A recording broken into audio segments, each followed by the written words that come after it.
लक्षवेधी क्रमांक 2 चंद्रकांत रघुवंशीजी, सन्मान्य सदस्य. लक्षवेधी क्रमांक 2. मंत्री महोदय. सभापतीमध्ये छापल्याप्रमाणे सभापती महोदय, वितरित केल्याप्रमाणे अत्यंत मोठी नदी नंदुरबार जिल्ह्यामध्ये तापीसारखी असल्यानंतरही नंदुरबार जिल्ह्यामध्ये सर्व विकास कामं फक्त वाळू अभावी ठप्प पडलेली आहेत. आणि माझी शासनाला विनंती आहे आपल्या माध्यमातून की पूर्वी झिरो रॉयल्टी होती.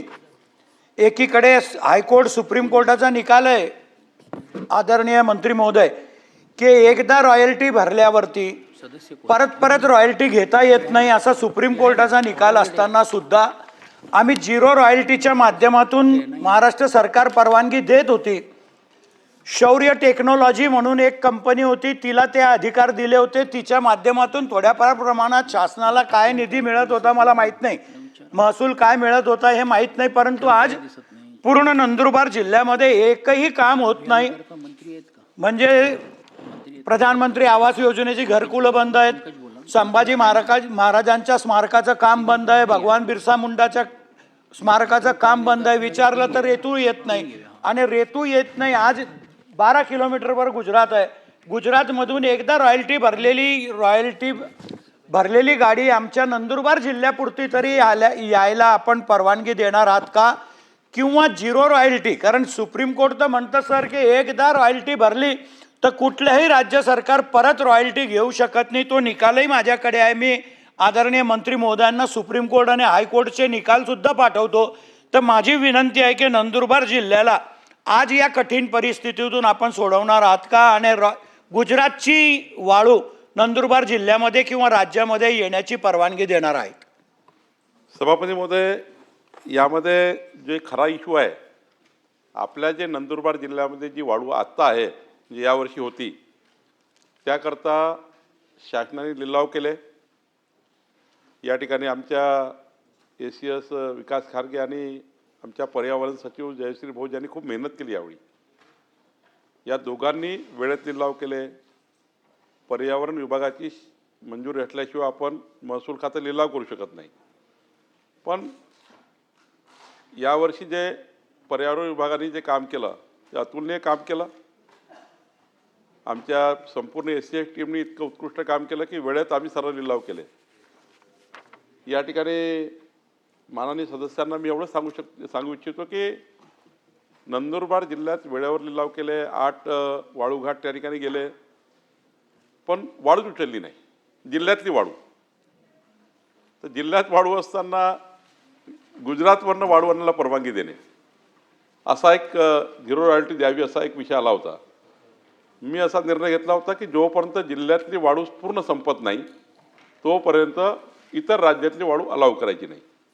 झिरो रॉयल्टी देण्याचा अधिकार शासनाला तो आजही देऊ शकतो, पण आपल्या जिल्ह्यातली वाळू सोडून इतर राज्यातली वाळू आणायची. म्हणजे इकडे त्यांना वाळू काढायची नाही, इकडे सरकारचे पैसे भरायचे नाही, आणि तिकडून वाळू कशा पद्धतीने आणायची त्यांनाहीच माहिती आहे.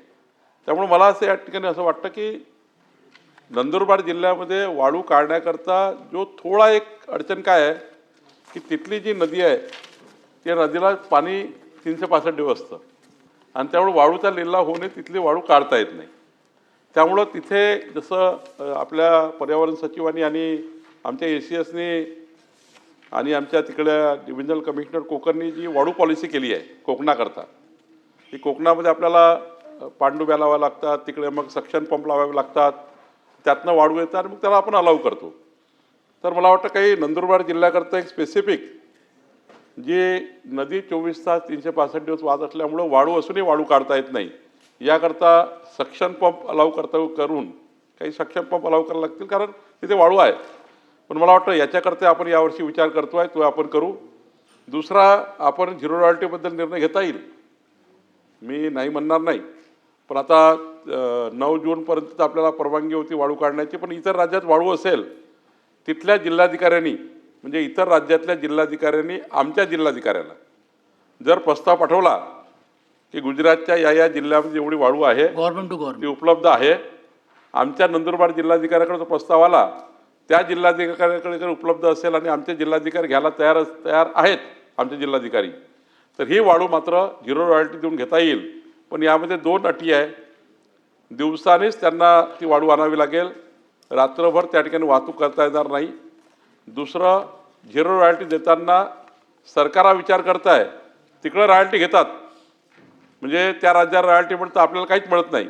तर आपण हा विचार करतोय या ठिकाणी आपल्या रघुवंशीजी की काही आपल्याला प्रतिब्रास काही शेवटी इतकं आपले मायनिंगचे आपले रस्ते खराब होतात, आपले त्या ठिकाणी 20-20 टन 30-30 टन वाहतूक असल्यामुळं आपले रस्ते उद्ध्वस्त होतात, ग्रामीण भागातले रस्ते उद्ध्वस्त होतात, त्याला MDF बांधावे लागतात. MDF फंडच आपल्याकडे राहत नाही मग, आणि त्यामुळे नंदुरबार जिल्ह्याला MDF फंडही मिळाला पाहिजे. त्यामुळं काही त्या ठिकाणी ट्रान्झिट चार्ज आहे किंवा काहीतरी चार्ज थोडासा आपल्या भागामध्ये त्या आपल्या राज्यालाही थोडं या ठिकाणी काहीतरी, मला माहीत आहे सुप्रीम कोर्टाने त्याला रॉयल्टी अलाव केली नाही आहे, पुन्हा डबल रॉयल्टी करतात. गुजरात राज्य रॉयल्टी घेतील, महाराष्ट्रामध्ये वाळू विकल्या जातील, महाराष्ट्र रॉयल्टी घेऊ शकत नाही कारण गुजरातमध्ये रॉयल्टी भरली आहे. त्यामुळे गुजरातला रॉयल्टी मिळतं, महाराष्ट्राला काहीच मिळत नाही. पण महाराष्ट्राला वाळू मिळणार आहे, बांधकामात सुरळीत चालू होणार आहे, बांधकामाला त्या ठिकाणी या ठिकाणी थांबवता येणार नाही, कारण बांधकाम थांबले तर सारंच थांबेल. त्यामुळे प्रधानमंत्री आवास योजनेचे घरं असतील, सर्वच घरांना किंवा व्यावसायिकांना वाळू उपलब्ध करून देणे ही शासनाची जबाबदारीच आहे. ती जबाबदारी मी पार पाडू. फक्त याच्यामध्ये आम्हाला आता वेगळा शासन निर्णय करावा लागेल. झिरो रॉयल्टी करतात तो लवकरात लवकर आम्ही निर्णय करतो, अधिवेशन संपण्यापूर्वीच करतो. झिरो रॉयल्टीबद्दल काय धोरण असलं पाहिजे, आणि कोकणातली जे आपल्या पर्यावरण सचिवांनी आणि आमच्या ACSनी जी आता आपण पॉलिसी केली आहे, ज्यामध्ये कोकणामध्ये आपण सक्शन पंप लागू केलेले आहेत वाळू काढण्याकरता, तेवढ्या क्वांटिटी जी पर्यावरण विभागाने आपल्याला मान्यता दिली आहे तेवढ्या वाळूकरता आपण सक्शन पंप लावून त्या ठिकाणी वाळू काढण्याचाही प्रस्ताव पुढच्या वेळी जाणू, म्हणजे नंदुरबार जिल्ह्यात वाळू जी आहे ती त्या ठिकाणी उचल होईल असं मला वाटतं. मी पर्यावरण सचिवांचे या ठिकाणी अभिनंदन करतो. त्यांनी मागच्या वर्षी उत्कृष्ट काम केलं. आमचे 90% जे त्या ठिकाणी रेती घाट आहे ते लिलावी निघाले आणि आमच्या टीमने चांगलं काम केलं. यावर्षी मात्र मागच्या वर्षी जी वाळू पॉलिसी आपण आणलेली आहे त्यानुसार आत्तापासून आम्ही काम चालू करतो आहे, आणि ऑक्टोबरपासून नोव्हेंबरपासून या राज्याला पूर्ण वाळू मिळेल याची आम्ही काळजी घेऊ.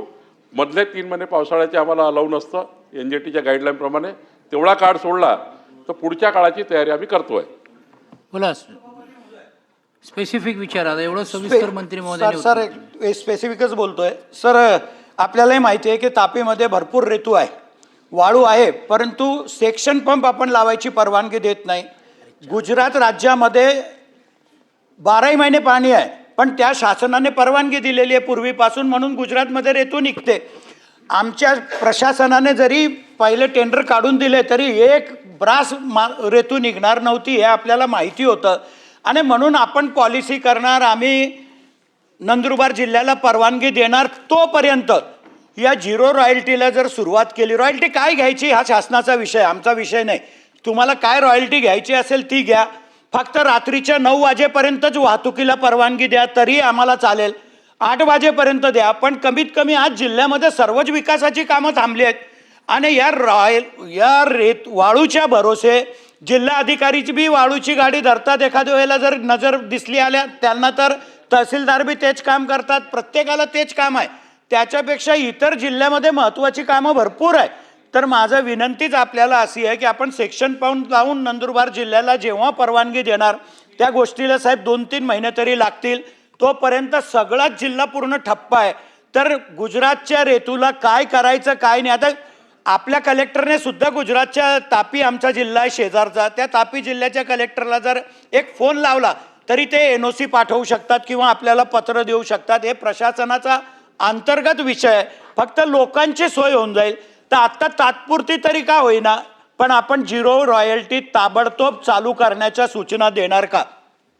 सभापती महोदय, अधिवेशन संपण्यापूर्वी मी याचा एक झिरो रॉयल्टीचं धोरण ठरवतो, झिरो रॉयल्टी सुरू करतो, आणि नंदुरबार जिल्हाधिकारी जेवढी वाळू मागेल तेवढी वाळू गुजरातच्या राज्यामध्ये कुठल्या जिल्हाधिकाऱ्याकडे असेल त्यांच्याशी बोलून त्यांचा टायअप करून तेवढी वाळू जेवढी नंदुरबार जिल्ह्याला पाहिजे तेवढी उपलब्ध करून देतोय. ठीक आहे मंत्री महोदय. प्रणयजी एकच फक्त विचारा, कारण तुमची 4थी लक्षवेधी आहे.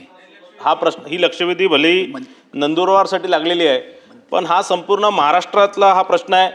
विशेष करून आमच्या विदर्भातला हा प्रश्न आहे, कारण मोठ्या प्रमाणात मध्य प्रदेश आणि छत्तीसगडमधनंही झिरो रॉयल्टीच्या माध्यमातून रेती आमच्याकडे आणली जाते. ती महसूल मंत्री साहेबांनी ती बंद केलेली आहे. पण आता 10 जूनपासून हे सगळे रेती उत्खनन महाराष्ट्रामध्ये बंद करण्यात आलेलं आहे, भंडारा गोंदियामध्ये बंद करण्यात आलेलं आहे. तर ज्या प्रकारे तुम्ही झिरो रॉयल्टीचं धोरण हे नंदुरबारसाठी आणणार, त्याच प्रकारे गोंदिया भंडारासाठी नागपूरसाठी आपण हे आणणार काय? आणि यामध्ये शासनाला हा अधिकार आहे का की एखाद्या राज्यातनं दुसऱ्या राज्यातनं येणारा कोणताही माल, तो धान्य असणार, कडधान्य असणार किंवा तेल असणार किंवा रेती असणार, हे थांबवण्याचा अधिकार राज्य शासनाला आहे का? सभापती महोदय, जसं मी नंदुरबार सांगितलं तसंच मी गोंदिया, भंडारा, चंद्रपूर, अमरावती सर्व जिल्ह्याकरता सांगतोय की राज्यामध्ये जर वाळू आणायची असेल तर तिकडल्या जिल्हाधिकाऱ्यांनी आमच्या जिल्हाधिकाऱ्याला पत्र दिलं पाहिजे की आमच्याकडे वाळू आहे. जर आपण हे पत्र घेतलं नाही तर तिकडनं चोरी करतील आणि इकडं आणतील. तिथल्या कलेक्टरनी सर्टिफाईड करून दे ना की माझ्याकडे वाळू आहे. म्हणजे रायपूर कलेक्टर, छत्तीसगड कलेक्टरमध्ये वाळू आहे, ते या कलेक्टरनी कम्युनिकेट करावं की आमच्याकडे एवढी वाळू आहे, घेऊन जा. तुमचा जो काही ट्रान्सपोर्टर आहे त्याला आम्ही अलाव करू आणि झिरो रॉयल्टी घेऊनच अलाव करू. फक्त आता याच्यामध्ये तिकडे रॉयल्टी मिळतं, आपल्याला काहीच मिळत नाही, म्हणून काही थोडे याच्यामध्ये ट्रान्सपोर्ट चार्जेस वगैरे घेऊन काही करता येईल का हाही विचार आहे, पण ते आम्ही करू. दुसरा, शासनाला अधिकार आहे का? तर शासनाला अधिकार पूर्णच असतं. शासनाचे अधिकार अमर्याद असतात आणि त्यामुळे महसूल संहिता 1966चे अधिकार वापरूनच आपण निर्णय करतो. शासनाच्या निर्णयाचे जेव्हा अधिकार असतात तेव्हा शासन निर्णय करतं. दुसऱ्या याच्यामध्ये एक गोष्ट खरी आहे की या झिरो रॉयल्टीमध्ये आपल्याला जोपर्यंत राज्यामध्ये वाळू आहे, आता भंडारा गोंदियामध्ये इतकी वाळू आहे यावर्षी की जी वाळू लिलाव झाली तीच उचलली नाही. मी आधीच अभिनंदन केलं पंकजाताई आपल्या जयश्री भोसचं आणि तुमचं की खूप चांगलं काम पर्यावरण विभागाने केलं. म्हणजे आत्तापर्यंत पर्यावरण विभाग एप्रिल महिन्यापर्यंत परवानगी द्यायची नाही, म्हणजे पर्यावरणाची एनओसीच मिळायची नाही आम्हाला. पण टाईम बाउंड कार्यक्रमात आम्ही फाईल पाठवल्याच्या, आम्ही प्रस्ताव पाठवल्याच्या 8 दिवसात 10 दिवसात आपल्या पर्यावरण विभागाने परवानगी दिली आहे. ही परंपरा अशीच जर राहिली तर आपल्याला पुढं चांगले माईलस्टोन गाठता येतील. पण परनाई फुकेची मी तुम्हाला आश्वस्त करतो की कुठल्याही जिल्हाधिकाऱ्यांनी वाळू मागितली तर आम्ही त्यांना परराज्यातली वाळू उपलब्ध करून देऊ. फक्त चोरी व्हायला नको याची काळजी आपल्याला घ्यावी लागतं. राहिला प्रश्न याचा आपल्या जिल्ह्याचा, आपल्या राज्यामध्ये वाळू उपलब्ध असताना बाहेर राज्याची घेणं योग्य नाही. आपला महसूल चुकतो. भंडारा, गोंदिया, चंद्रपूर जिल्ह्यामध्ये इतकी वाळू आहे आज की आपली वाळू उचलता येत नाही. आपल्याला इतकी परिस्थिती वाईट आहे. तुम्ही जर सांगितलं मला की बाबा आपली वाळू संपली, भंडाऱ्याची, आपली गोंदियाची वाळू संपली आहे, चंद्रपूरची वाळू संपली आहे, तुम्ही वाटेल तेवढी वाळू आपण परराज्यातनं आणण्याची परवानगी देऊ. चला आता लक्षवेधी आता झालं ना, एवढं सविस्तर बोलल्यानंतर काय राहिलं?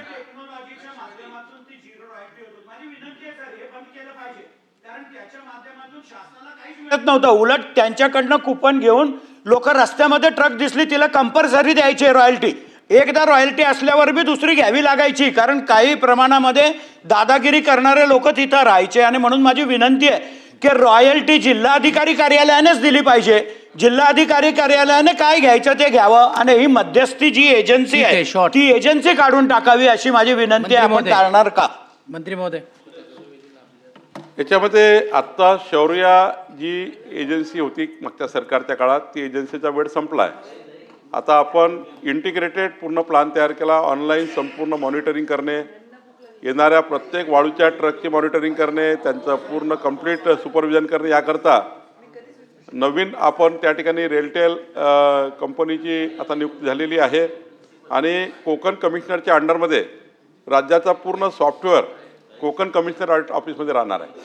कोकण कमिशनर ऑफिसमध्ये आता मागच्या शौर्यामध्ये काय होतं चंद्रकांतजी, की शौर्या कंपनीचं सॉफ्टवेअर, त्यांचं जे संपूर्ण डेटा ते पुण्याला एका छोट्याशा रूममध्ये घेऊन बसायचे आणि तिथनं बऱ्यापैकी वेगळं झालं. आता ते काही याच्यात जाऊ नाही, नंतर मी सांगेल. पण आत्ता राज्य सरकारने कोकण कमिशनरच्या अंडरमध्ये एक मोठं वॉर रूम तयार केलेलं आहे. रेलटेल कंपनी केंद्र सरकारची कंपनी आहे. रेलटेल कंपनी केंद्र सरकारची आहे. त्या कंपनीचे कॉन्ट्रॅक्ट घेतलेला आहे. ती कंपनी आता संपूर्ण डेटा सेंटर हे कोकण कमिशनरेटच्या अंडरमध्ये कोकण कमिशनर ऑफिसमध्ये टाकणार आहे. राज्यभराचं संपूर्ण वाळूचं, गौण खनिजाचं नियंत्रण या कंपनीच्या माध्यमातून कोकण कमिशनर नोडल ऑफिसर आहे राज्याचे, त्यांना जबाबदारी दिली आहे। एकही ट्रक वाळूचा किंवा एकही ट्रक गौण खनिजाचा अवैधपणे या राज्यामध्ये चालणार नाही याकरता व्यवस्थित यंत्रणा तयार केलेली आहे। राहिला प्रश्न झिरो रॉयल्टी देण्याचा, झिरो रॉयल्टी आपण कलेक्टर नंदुरबारकडे देऊ।